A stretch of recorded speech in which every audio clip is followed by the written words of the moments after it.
உலகெங்கும் வாழும் அன்பு தமிழ் நெஞ்சங்களுக்கு வணக்கம்.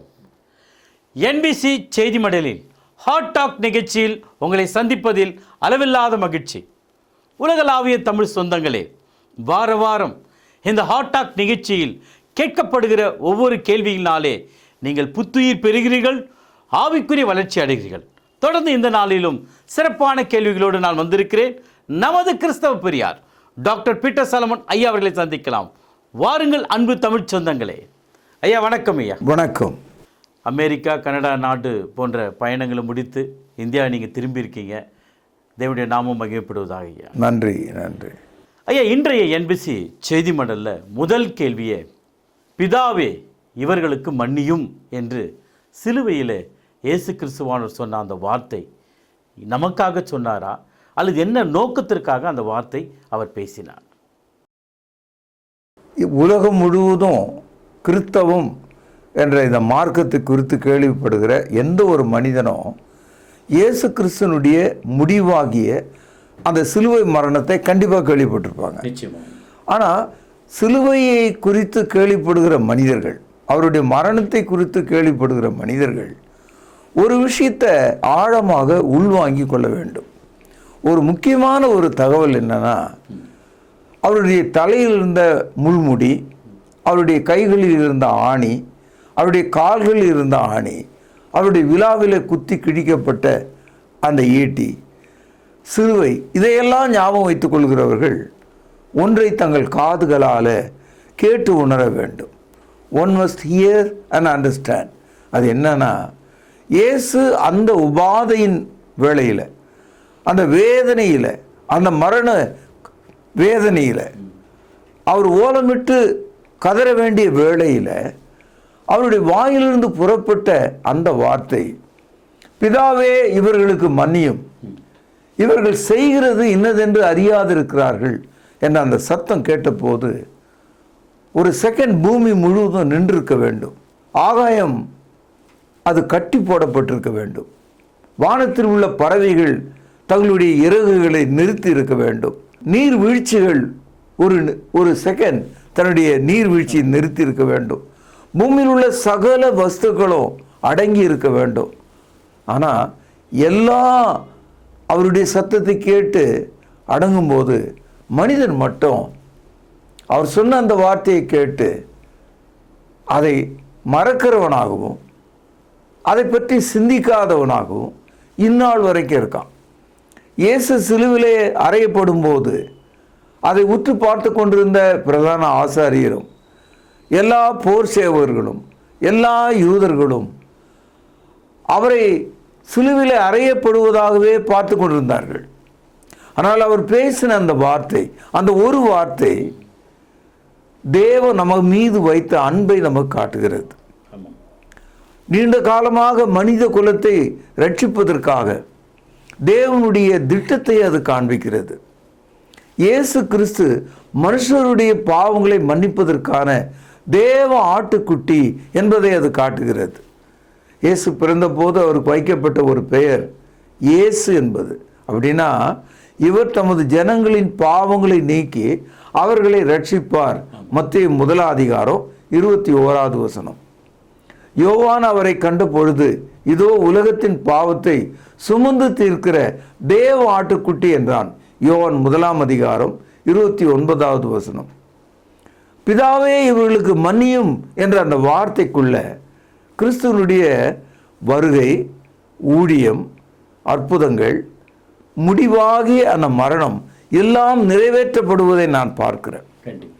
அந்த சத்தத்தை கேட்கிற ஒவ்வொரு மனிதனும் தன் காதுகளை கீழ்ப்படுத்த வேண்டும். அவன் மீண்டும் அந்த வார்த்தை குறித்து சிந்திக்க வேண்டும். இந்த உலகத்திற்கு எல்லா மனிதர்களுக்கும் இயேசு கிறிஸ்து என்பதும் அவர் சிலுவையில் மரித்தார் என்பதும் எல்லா மதத்தில் இருக்கிறவங்களுக்கும் தெரியும். படித்த எல்லாருக்கும் தெரியும். வரலாற்றை தெரிந்து கொண்ட எல்லாருக்கும் தெரியும்.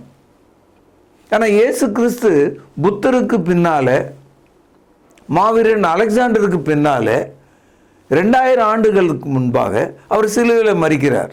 ஆகவே தமிழ்நாட்டு இலக்கியங்கள் எழுதப்படுவதற்கு பின்னால் இயேசு சிலுவையில் மரித்திருக்கிறார். ஏன்னா நம்ம அப்படி தான் சொல்கிறோம், எல்லாமே 2000 வருஷத்துக்கு முன்னேன்னு சொல்கிறோம். அப்படியானால் உலகமானது ஒரு பூவை போல விரிந்து தன்னுடைய அறிவை வளர்த்து கொண்ட ஒரு காலகட்டம். பூமி எங்கும் உள்ள மனிதர்கள் தங்களை நன்றாக விளங்கி கொண்ட ஒரு காலகட்டம். இயேசு சிலுவையில் மரிக்கிறார். இந்த ஒரு வார்த்தையை கேள்விப்படுகிற மனிதன் கிறிஸ்தவத்தை புரிந்து கொள்ள முடியும். காரணம், கிறிஸ்தவத்தில் சொல்லப்பட்ட இந்த கருத்து தாங்க மற்ற மதங்களில் இருந்து கிறிஸ்தவத்தை வேறுபாடு பண்ணி நம்ம காட்டுது. முதலாவது, எல்லா மதங்களும் அழகாக இருக்கிறது, அறிவாக இருக்கிறது, பண்பாக இருக்கிறது, கலாச்சாரமாக இருக்கிறது, பண்டிகையாக இருக்கிறது, கேளிகையாக இருக்கிறது, இலக்கியங்களாக இருக்கிறது, பாடல்களாக இருக்கிறது, கேட்பதற்கு இனிமையாக இருக்கிறது. ஆனால் கிறிஸ்தவ தண்டை வரும்போது என்னுடைய மனம் வலிக்கிறது, நான் யார் என்பதை எனக்கு காட்டுகிறது, என்னுடைய எதிர்காலத்தில் நான் யாராக போகிறேன் என்பதை எனக்கு அது போதிக்கிறது, நான் செய்த பாவங்களை, பாவ அழுக்குகளை எனக்கு நினைவுபடுத்துகிறது. ஆகவே கிறிஸ்தவத்தை நாம் பார்க்கும்போது அந்த சிலுவையிலே இயேசு சொன்ன இவர்களுக்கு மன்னியும், forgive them என்ற அந்த வார்த்தை என்னை அதுக்குள்ள இன்க்ளூட், அதற்குள்ளே என்னை சேர்க்கக்கூடியதாக இருக்கிறது. Father, forgive them, for they do not know what they do என்று சொன்னார். பிதாவே இவர்களுக்கு மன்னியும், இவர்கள் செய்வது என்னதென்று இவர்கள் அறியாது இருக்கிறார்கள் என்று சொன்னார். அப்படியானால் ஒவ்வொரு மனிதனும் ஆதாம் முதற்கொண்டு நான் யார் என்பதை புரிந்து கொள்ளாமல் இருக்கிறோம். நான் ஏன் பாவியானேன் என்று புரிந்து கொள்ளாமல் இருக்கிறோம். என் மீது ஏன் மரணம் வருகிறது என்பதை புரிந்து கொள்ளாமல் இருக்கிறோம். என்னுடைய மறுவாழ்வை பற்றி சிந்தனை இல்லாமல் இருக்கிறோம். மன்னியும் என்ற அந்த சொல்லுக்குள்ளே கடவுள் என் மீது வைத்திருக்கிற விருப்பத்தையும் எண்ணத்தையும் அன்பையும் ரட்சிப்பையும் அது எனக்கு காட்டக்கூடியதாக இருக்கிறது. ஏன் இந்த வார்த்தையை சொன்னார் ஐயா? அதுதான் அவருடைய ஊழியத்தினுடைய நிறைவாக நான் பார்க்கிறேன். எதற்காக வந்தார்? பாவிகளை ரட்சிப்பதற்காக வந்தார். இயேசு கிறிஸ்து மெய்யாகவே பாவிகளை ரட்சிப்பதற்காக வந்தார். 1 தீமோத்தேயு 1:15. ஆக பாவிகளை ரட்சிக்க வந்தவர் பாவ மன்னிப்பை குறித்து போதிக்கிறார். கிறிஸ்தவம் என்பது பாவ மன்னிப்பின் மார்க்கம். ஒருவன் ஐயா நான் கிறிஸ்தவனை மாறிட்டேன் அப்படின்னா அது பேரை மாற்றிக்கிட்டேன், கிறிஸ்தவ சபைக்கு போயிட்டேன், கிறிஸ்தவ பொண்ணை கல்யாணம் பண்ணிக்கிட்டேன் அப்படின்னு பொருள் இல்லை. ஒரு கிறிஸ்தவன் ஆயிட்டேன்னு சொன்னால் என்னுடைய பாவ மன்னிப்பை நான் தெரிந்து கொண்டேன், பாவ மன்னிப்பை அருளும் ஆண்டவரை தெரிந்து கொண்டேன், பாவ மன்னிப்பை கொடுக்கும் அருமருந்தாகிய இயேசுவின் இரத்தத்தை நான் தெரிந்து கொண்டேன், என்னை கழுவும் ஆற்றல் மிக்க அந்த இரத்தத்தை புரிந்து கொண்டேன் என்று சொல்லுவது தான் கிறிஸ்தவம். If one says I become a Christian, he understood the meaning of forgiveness. தன் பாவத்தை குறித்த பாவ மன்னிப்பை அவன் புரிந்து கொள்கிறான் என்று பொருள். அப்போ இயேசு சிலுவையில் மரித்த போது அவரை சிலுவையில் அறைந்தவர்களையும் அவர் மன்னிக்கிறார். அந்த சத்தம் கடந்த 2000 ஆண்டுகளாக அந்த எருசலேம் கொல்கதா மலையிலிருந்து அந்த சொல்லப்பட்ட அந்த வார்த்தை பூமியில் 4 திசைகளிலும் குடியிருக்கும் எல்லா மனிதனுக்கானது. கிறிஸ்தவம் இந்த பூமியிலே இருக்கும் காலமெல்லாம் பிதாவே இவர்களுக்கு மன்னியும் என்ற வார்த்தையும் இருக்கும். கிறிஸ்தவம் உலகத்தில் இருக்கும் காலமெல்லாம் பாவியாகிய மனிதன் தனக்கு மன்னிப்பை ஒருவர் வழங்குகிறார் என்பதை தெரிந்து கொள்ளக்கூடியதாக இருக்கிறதாக நான் பார்க்கிறேன். இயேசு கிறிஸ்து சிலுவையிலே அப்படி அறையப்படும் போதே அவருடைய வலது பக்கத்தில் உள்ள அந்த கள்ளனுக்கு இந்த வார்த்தையை அவர் நிறைவேற்றுகிறார். இது லூக்கா 23:43 படிக்கிறோம். இயேசு அவனை நோக்கி, இன்றைக்கு நீ என்னோடு கூட பரதீசில் இருப்பாய் என்று மெய்யாகவே உனக்கு சொல்கிறேன் என்றார்.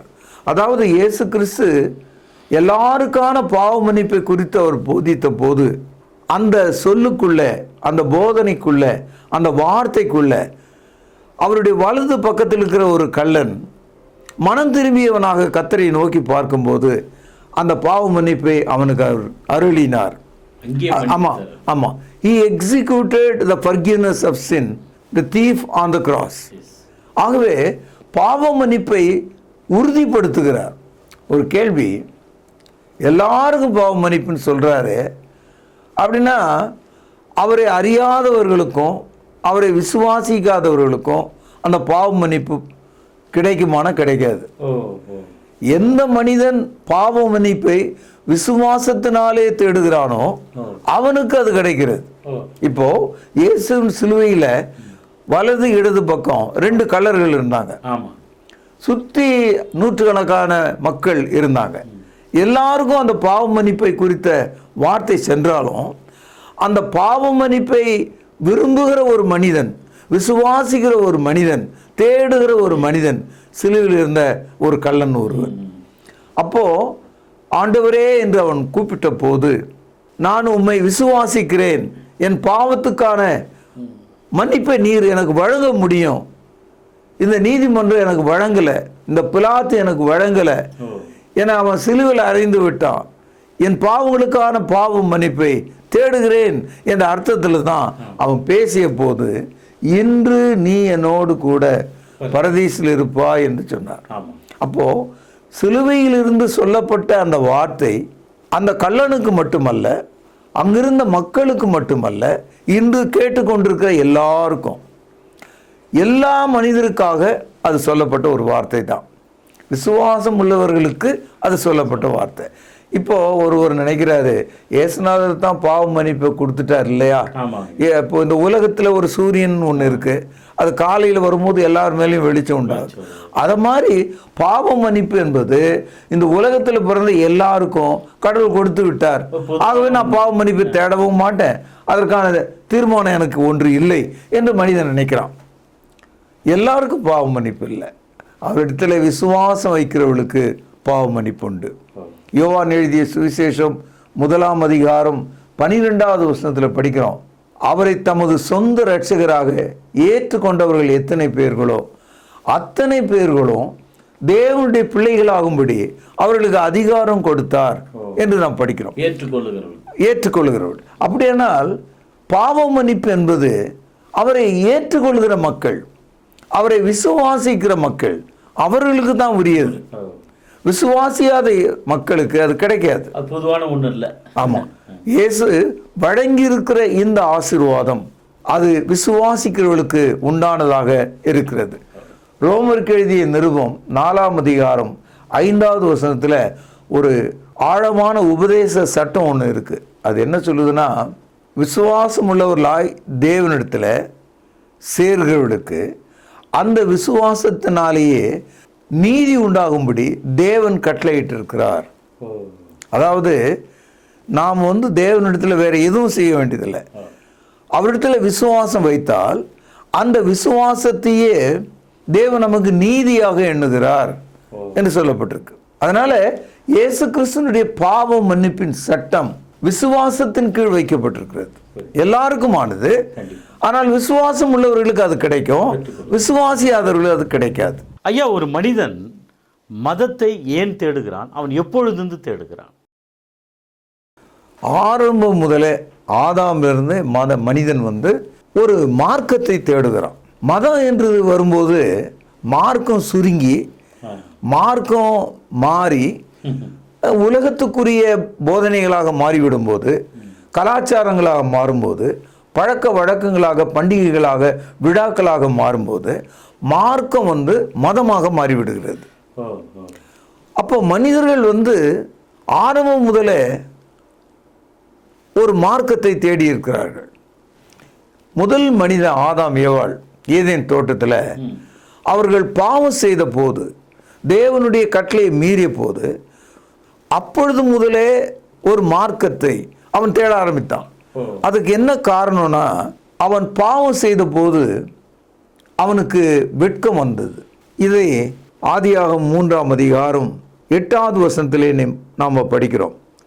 தேவனாகிய கர்த்தருடைய சன்னதிக்கு விலகி தோட்டத்தின் விருட்சத்துக்குள்ளே ஒளிந்து கொண்டார்கள். ஏன் அவர்கள் தங்களை மறைத்து கொண்டார்கள்?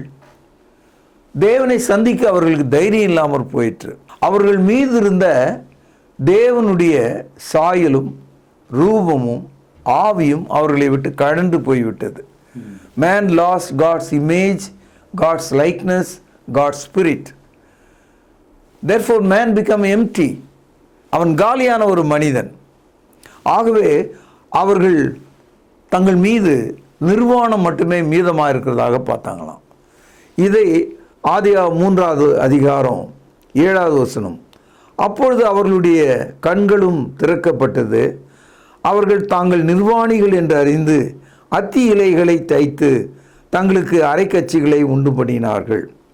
அப்போது இந்த ஆதியாகமும் 3வது அதிகாரம் 7-8 வசனத்திலேயே முதல்ல அவர்கள் நிர்வாணிகள் என்று புரிந்தாங்க, இரண்டாவது அவர்கள் ஒளிந்து கொள்ள ஆரம்பித்தாங்க. இந்த அடிப்படை காரணம் என்னன்னா பயம் என்று ஒன்று அவர்களுக்கு வந்தது. பாருங்கள் 10வது வசனம். அதற்கு அவன், நான் தேவரீருடைய சத்தத்தை தோட்டத்திலே கேட்டு நான் நிர்வாணியாக இருப்பதனால் பயந்து ஒளிந்து கொண்டேன் என்றான். ஆக முதல் ஆதாமுடைய வாழ்க்கையில் இந்த மார்க்கம் எப்படி தொடங்குதுன்னா, தான் ஒரு நிர்வாணி என்று புரிந்து கொண்ட போது, பயம் அவனை கவ்விய போது, நிர்வாணம் அவனை வெட்கப்படுத்திய போது, மாற்றாக ஒன்று அல்லது ஏதோ ஒன்று அவனுக்கு தேவைப்படுகிறது தன்னை பாதுகாத்து கொள்ள. கூடுதலாக தேவனுடைய வார்த்தையின்படியே அந்த மனிதன் மண்ணுக்கு திரும்புவதாக பைபிளில் படிக்கிறோம். இதை ஆதியாகமம் 3வது அதிகாரம் 19வது வசனத்திலே படிக்கிறோம். நீ பூமியிலிருந்து எடுக்கப்பட்டபடியால் நீ பூமிக்கு திரும்பும் மட்டும் உன் முகத்தின் வேர்வையால் ஆகாரம் புசிப்பாய், நீ மண்ணாய் இருக்கிறாய், மண்ணுக்கு திரும்புவாய் என்றார். ஆக மனிதன் முதல்ல மார்க்கத்தை தேடினானே, அதான் உங்கள் லாங்குவேஜில் சொல்கிறதா, மார்க்கத்தை தேடும்போது எதுக்காக தேடுறான் அப்படின்னா, முதலாவது அந்த மனிதன் நிர்வாணியாக இருக்கான், பயம் அவனை கவி கொண்டது, தன்னை மறைத்து கொள்ள அத்தி இலைகளை தேடுகிறான். கூடுதலாக மரண பயம் அவனுக்குள்ளே வந்ததுனால இந்த அடுக்கு தொடரான இந்த நிகழ்ச்சி தான் மனிதனை ஒரு மார்க்கத்தை தேட அல்லது ஒரு மதத்தை தேட. நீங்கள் எல்லா மதங்களையும் நீங்கள் எடுத்துங்க, இன்னைக்கு உலகத்தில் ஏறக்குறைய 4000 மதங்கள் இருக்கிறதா சொல்கிறாங்க. ஆப்பிரிக்கா நாட்டில் மட்டும் அது காட்டு மரங்களைப் போல மதங்கள் அங்கே இருக்கிறது. ஏறக்குறைய 18 மதங்களை ஜனங்கள் கணக்கு பார்த்து எல்லாம் ஒன்று, இது எல்லாம் ஒன்றை ஒன்று வேறுபட்டது என்று கண்டுபிடிச்சிருக்காங்க. அதாவது an average 18 religion recognized by the world community. அதில் 3 மதங்கள் இருக்குது. அதுதான் கிறிஸ்தவம், இஸ்லாம், இந்து. இந்த 3 மதங்கள் தான் தலையோடிய பெரிய மதங்களாக இருக்கிறது. ஆனால் எல்லா மதங்களிலும் மனிதன் பயத்தையும் மரணத்தையும் தான் முன்னிட்டு ஒரு மதத்தை தேட ஆரம்பிக்கிறான். எல்லா மதங்களில் இருக்கிற மனிதர்களும் தங்களுக்கு பயம் இருக்கிறத உணர்றாங்க. அந்த பயம் எதனால் வருதுன்னா மரணத்தினால் வருகிறது. இந்த ரெண்டையும் வெல்வதற்கு, மீள்வதற்கு வழி ஒன்று உண்டா, இதை தேடுவதனால்தான் மதங்கள் உலகத்தில் எல்லா மதத்தினுடைய தோற்றுவாயாக, அதனுடைய ஆரம்பமாக இதான் காரணமாக இருக்குது. ஆமாம், த ஃபியர் அண்ட் டெத், இந்த ரெண்டுக்கும் விடை தேட தேடும்போது தான் மனிதர்கள் மதத்தை தேடுறாங்க. அப்படி தேடும்போது அவர்களுக்கு பதில் கிடைச்சதானா? இல்லை. அப்போ பதிலே இல்லாமல் போகும்போது தான் மார்க்கம் மதமாக மாறுது. அதாவது பதில் கிடைக்காம போகும்போது சிலுவையும் அவருடைய வார்த்தையும் கவனித்த மனிதன் விசுவாசம் இல்லாதவனாய் போகும்போது அவன் மதம் என்ற ஒன்றின் கீழே அவன் அடைப்பட்டவனாக இருக்கிறான். இப்போ இயேசு கிறிஸ்து இந்த உலகத்துக்கு வந்தபோது இந்த பயமும் மரணமும் நீக்கப்படும்படியாக சிலுவையை தேவன் நமக்கு காண்பிக்கிறார். அதாவது why man seek a religion அப்படின்னு நீங்கள் கேட்டீங்கன்னா, they seek religion because of fear and death. இதுக்கான ஒரு பதில் தான் உலகத்தில் மனிதனுக்கான ஒரு மார்க்கத்தை காட்டக்கூடியதாக இருக்கிறது. உதாரணமாக எபிரேயர் 2வது அதிகாரம் 15வது வசனத்தில் இதுக்கான பரிசுத்தாவினுடைய விளக்கம் ஒன்று பாருங்க. ஜீவ காலமெல்லாம் மரண பயத்தினாலே அடிமைதனத்துக்குள்ளானவர்கள் யாவரையும் விடுதலை பண்ணும்படிக்கு அப்படியானார். அதாவது ஒரு மனிதன் பிறந்த நாள் முதல் இறக்கும் நாள் வரை மரண பயத்தினாலே அடிமையாக இருக்கிறானா. Man become a slave to fear and death till is death. அப்படிப்பட்டவர்களுக்காக இயேசு சிலுவையை தேர்ந்தெடுத்து கொண்டார். அவனுக்கு பதிலான ஒரு மரணமாக மாறுகிறார். இதை எபிரேயர் 2ஆம் அதிகாரம் 14வது வசனம், ஆதலால் பிள்ளைகள் மாம்சத்தையும் இரத்தத்தையும் உடையவர்களாக இருக்க அவரும் அவர்களைப் போல மாம்சத்தையும் இரத்தத்தையும் உடையவரானார். மரணத்துக்கு அதிகாரியாகிய பிசாசானவனை தமது மரணத்தினாலே அழிக்கும்படிக்கும். அப்போது சிலுவை என்பது நம்முடைய மரணத்தை அழிக்கும் சாதனமாக இருக்கிறது. சிலுவை மரணம் நம்முடைய மரணத்தை தூக்கி எறியக்கூடியதாக இருக்கிறது. ஜீவகாலமெல்லாம் மரண பயத்தினாலே அடிமைத்தனத்துக்குள்ளானவர்கள் இப்படியே அழிந்து கொண்டிருந்ததுனால, மனிதன் மாம்சமும் இரத்தமும் உடையவனாக இருக்கிறதுனால, கிறிஸ்துவும் இந்த உலகத்துக்கு வந்தபோது மாம்சமும் இரத்தமும் உடையவராக மாறினார். இப்போ இயேசு வந்தாரே, அவர் ஒரு பறவையாகவோ அல்லது ஒரு குதிரையாகவோ அல்லது ஏதோ ஒரு மலராகவோ அவர் வரலை. அவர் மனிதனாக வந்தார். ஏன்னா நீங்களும் நானும் மாம்சத்தையும் இரத்தத்தையும் உடையவர்களாக மரண பயத்தின் கீழே இருக்கிறோம், அடிமைப்பட்டிருக்கிறோம். நம்மை விடுதலை ஆக்கும் பண்ணும்படிக்கு அவர் வந்தார். சாக்ரட்டிஸ் என்பவருக்கு மரண தண்டனை வழங்கினாங்க. அது எப்படின்னா, ஒரு கோப்பையில் விஷத்தை கொடுத்து அவரை குடிக்க சொன்னாங்க. அவர் குடிச்சிட்டாரு, அதனால் அவர் இறந்து போனார். அந்த மரணம் சாக்ரட்டிஸ்க்கு மட்டும்தான். ஆனால் பைபிள் சொல்லுது, இயேசு கிறிஸ்துனுடைய மரணம் நம்ம எல்லாருக்குமானது, எல்லா மனிதனையும் விடுதலை செய்யக்கூடியதாக இருக்கிறது என்று படிக்கிறோம்.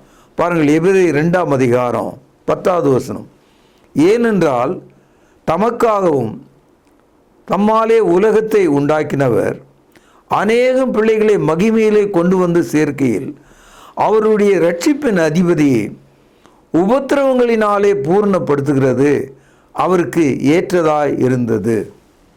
அப்படினால் இயேசு கிறிஸ்துனுடைய மரணம் அநேக பிள்ளைகளை, அநேக மக்களை தேவனிடத்தில் கொண்டு வந்து சேர்க்கும் மரணமாக மாறுகிறது.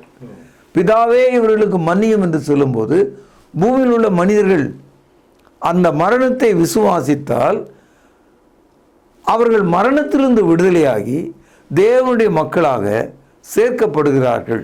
ஐயா, மதத்தில் மன்னிப்பு இருக்கா, மார்க்கத்தில் மன்னிப்பு இருக்குங்களா?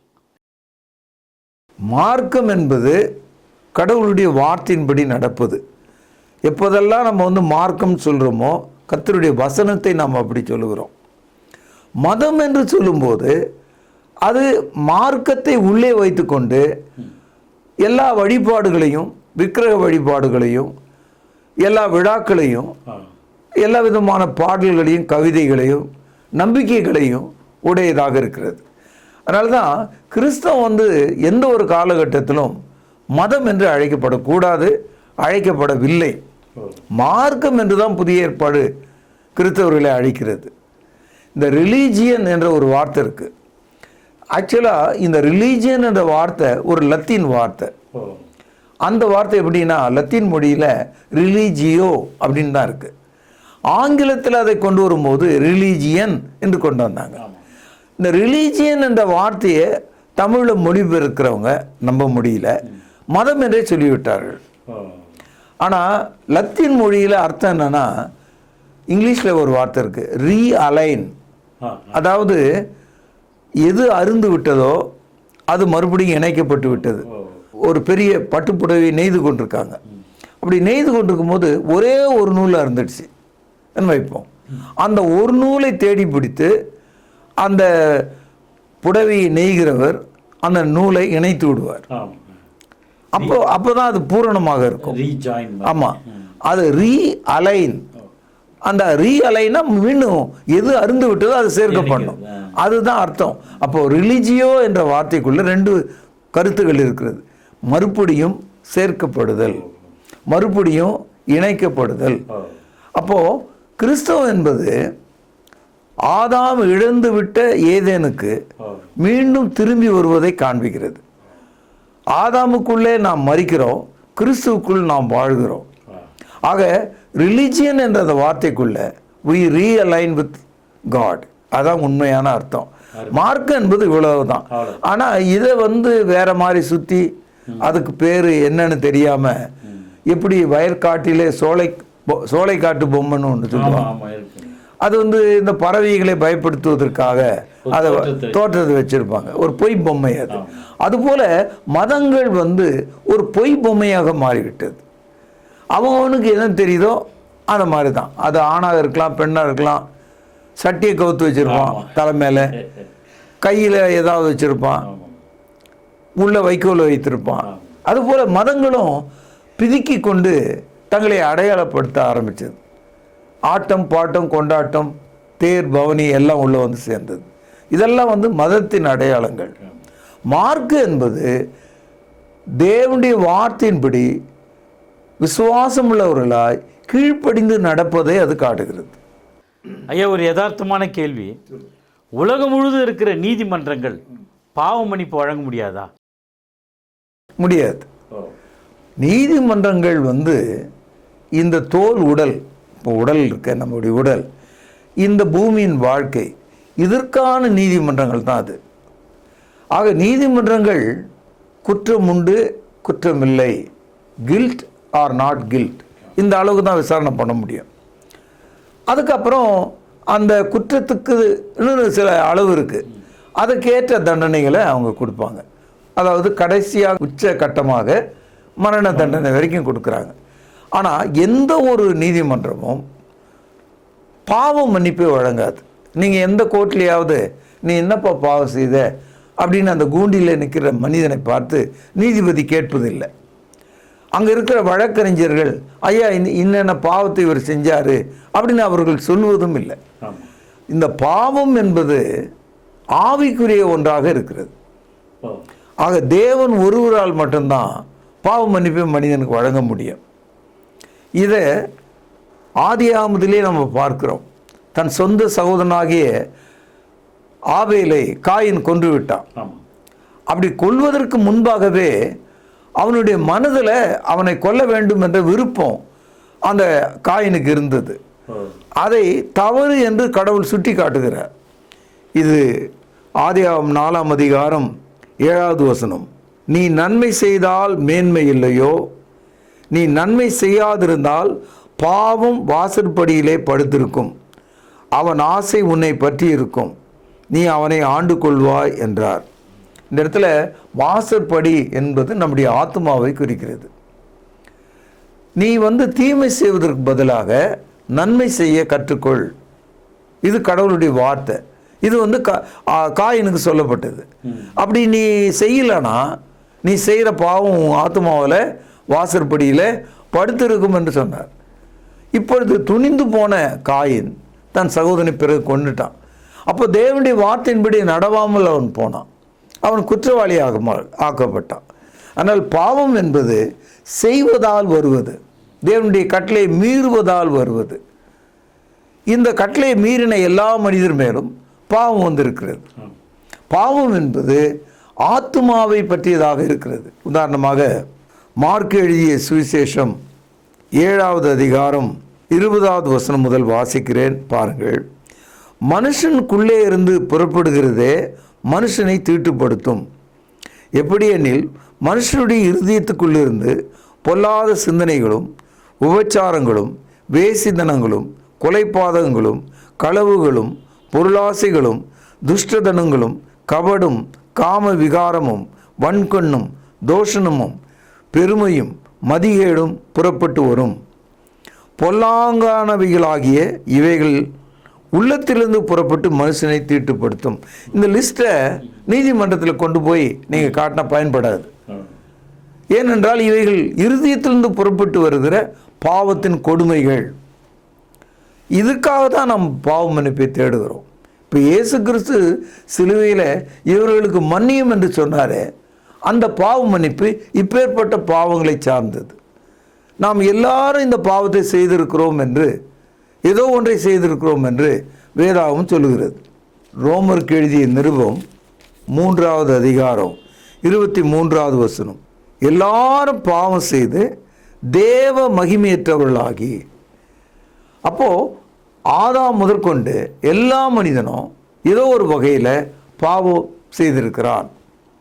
அப்போ எல்லா மனுஷருக்கும் இயேசு கிறிஸ்துவனுடைய பாவ மன்னிப்பு தேவைப்படுகிறது. நான் பாவமே செய்யலைன்னு ஒரு ஆள் சொல்கிறாருன்னு வைங்க, அப்போ ஏன் அவருக்கு மரணம் வருது? ரோமருக்கு எழுதிய நிருபம் 6ஆம் அதிகாரம் 23வது வசனம், பாவத்தின் சம்பளம் மரணம். அப்போது பாவம் எல்லாரும் செய்திருக்கிறார்கள், மரணம் எல்லார் மேலும் வருகிறது. இங்கே தான் கிறிஸ்தவத்தினுடைய பாவ மன்னிப்பின் மார்க்கத்தை நீங்கள் பார்க்க முடியும். எல்லா மதத்திலும் தான் பாவ மன்னிப்பு இருக்கு இல்லையா? எல்லா மதங்களிலும் பாவ மன்னிப்பை பற்றிய பேச்சு இருக்கிறது, பாடல் இருக்கிறது, அதுக்கான யோசனைகள் இருக்கிறது. ஆனால் அது பாவ மன்னிப்பு அவர்கள் கொடுத்ததா என்றால் இல்லை. கிறிஸ்தவம் மட்டும்தான் சிலுவையிலே தேவனுடைய குமாரனுடைய மரணத்தின் வழியாக பாவமற்ற பழுதற்ற ஆண்டவர் இயேசுவின் மரணத்தினால, அவர் சிந்திய இரத்தத்தினால பாவ மன்னிப்பை நமக்கு கொடுக்கக்கூடியதாக இருக்குது. மற்ற எல்லா மதங்களிலும் பாவ மன்னிப்பை பற்றிய எண்ணம் இருக்கிறது, ஆனால் அதற்கான ஒரு முடிவாகிய வழி இல்லை. மனிதர்களே தங்களுக்கு தாங்களே முதல் உதவின்னு சொல்லுவாங்க, ஃபர்ஸ்ட் எய்டு. அது மாதிரி ஒரு மருத்துவரை சந்திப்பதற்கு முன்பாக கையை ஒரு கைக்குட்டியால் எடுத்து கட்டுவது, ஒரு முடி போடுவது, தூக்கி வைத்துக் கொள்வது, அதனால் அதாவது முதல் உதவியை போல தான் இருக்கும். ஆனால் நிரந்தர உதவி இயேசுவின் சிலுவை மட்டுமே. ஐயா, இன்றைய என்பிசி செய்தி மடலில் பிதாவே இவர்களை மன்னியும் என்ற இந்த ஒரு அற்புதமான வசனத்தில் இவ்வளோ பெரிய சக்தி இருக்குன்றத நான் மட்டுமல்ல உலகளாவிய தமிழ் மக்களுக்கு எடுத்துரைச்சிங்க. மிகுந்த நன்றிங்க ஐயா. நன்றி. என்ன நேயர்களே, நீங்கள் இயேசுவின் மன்னிப்பை பெற வேண்டும். அதுதான் இயேசு கிறிஸ்துவினுடைய சிலுவையிலே இவர்களை மன்னியும் என்று சொன்ன அந்த மன்னிப்புக்காக, உலக மன்னிப்புக்காக கிறிஸ்து கெஞ்சினதை நாம் அறிந்திருக்கிறோம். மீண்டும் நிகழ்ச்சியில் உங்களை சந்திக்கும் வரை உங்களிடமிருந்து விடைபெறுவது உங்கள் அன்பு அறிவிப்பாளன் சார்லஸ் எஸ் குணசேகரன். நன்றி, வணக்கம் நேயர்களே. தொடர்பு கொள்ள வேண்டிய முகவரி: திருமறை நேரம், 58 சர்ச் தெரு, குமரன் நகர், சென்னை 6,82,000. செல்போன் 9385500882.